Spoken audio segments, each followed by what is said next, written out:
The most painful life in human history was not lived by a soldier, not by a slave, not by a man locked away in chains, screaming into darkness while the world forgot he existed. It was lived by someone far more ordinary, someone who was never meant to survive long enough for history to even notice him. And yet, somehow, he did. He survived things that should have killed him within hours. He endured conditions that should have broken him within days. And instead of dying, he became something else entirely, a living answer to a question no one should ever ask. How much pain can a human being endure before they finally stop being human? The most disturbing part is that none of this was hidden. It wasn't an accident. It wasn't a tragedy that people tried to prevent. It was deliberate. It was observed, recorded, studied by people who believed they were doing something meaningful. They watched it happen step by step, writing down every reaction, every failure, every moment where the body tried to give up and somehow didn't. And by the time this is over, you're going to understand something very clearly. You wouldn't survive it, not because you're weak, but because no one is meant to survive what he went through. Before all of this began, there was nothing remarkable about him. No sign that his life would become something history would quietly bury under layers of uncomfortable truth. He was just a child, born into a world where survival was uncertain and protection was not guaranteed. There were no advantages waiting for him, no safety net, no one watching closely enough to care what would happen next. He existed in that fragile space where a life can be taken, redirected, or erased without consequence. And that's exactly what made him the perfect subject. Not important enough to protect, not powerful enough to resist, just present enough to be used.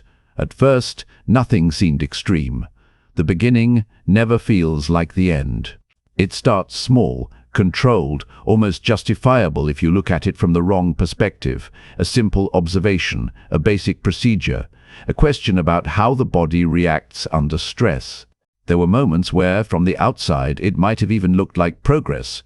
But pain doesn't stay contained. It doesn't remain controlled. Once it begins, it grows, layer by layer, until the original purpose becomes unrecognizable, and all that remains is the process itself. The first thing they took from him was rest. Sleep, the most basic human recovery system, was slowly removed. At first it was just a delay, a few extra hours of wakefulness. Then it became a full night, then multiple nights, and eventually it turned into something much worse, the complete removal of sleep as a concept. His body began to fail in predictable ways at first, heavy eyes, slow reactions, difficulty focusing. But then the deeper effects began to surface. His thoughts started to fragment. Time stopped behaving normally. Minutes stretched endlessly, while entire hours disappeared without memory. His mind began searching for escape, and when it couldn't find one, it created its own. Hallucinations were not sudden. They crept in quietly, almost gently at first. A movement in the corner of his vision. A sound that didn't belong. A presence that wasn't there.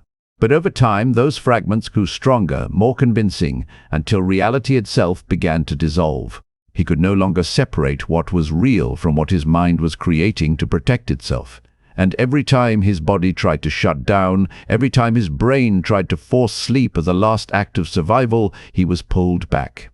Again and again, forced into a state where rest was impossible and awareness became its own form of torture. Most people would not make it past this point. The human mind has limits, and once those limits are crossed, recovery is not guaranteed. But he didn't die. He didn't shut down completely. Instead, he adapted in the only way possible, and because he adapted, the process continued. Pain became constant. Not an event. Not something that happened and then passed, but something that existed at all times. Wounds were inflicted, studied, and reopened before they could heal. The body's natural process of recovery was interrupted so frequently that it began to lose its ability to respond. Healing requires time, and time was something he was never given. Imagine your body trying to repair itself while being stopped every single time it begins. Imagine pain that never resets, never decreases, never gives you even a moment to breathe. That was his reality, not for minutes or hours, but for stretches of time so long they stopped having clear boundaries. And then something changed, not physically, but mentally. Pain at that level doesn't just hurt, it reshapes the mind. The reactions began to fade. The instinct to resist started to disappear. Not because the pain was less intense, but because his mind found a different way to survive it. It disconnected. The emotional response weakened. The need to react, to scream, to fight back, slowly vanished. What remained was something quieter, something distant, a version of consciousness that was still present but no longer fully engaged. He stopped speaking, not because he couldn't, but because language itself started to lose its purpose. There was nothing he could say that would change anything, no words that could reduce the pain or alter the outcome. So eventually, the effort stopped. He became silent. Not peaceful, not calm, just silent. And in that silence, the process continued. At some point, the situation reached a level where even the people observing it began to hesitate. Not out of empathy, but uncertainty. They were approaching a boundary they didn't fully understand, a point where the human body was not supposed to survive, and yet, instead of stopping, they chose to continue. Because curiosity, once it reaches a certain level, can override everything else. What followed was the breaking point, the moment where everything should have ended. His body began to shut down in ways that were unmistakable. Breathing became shallow.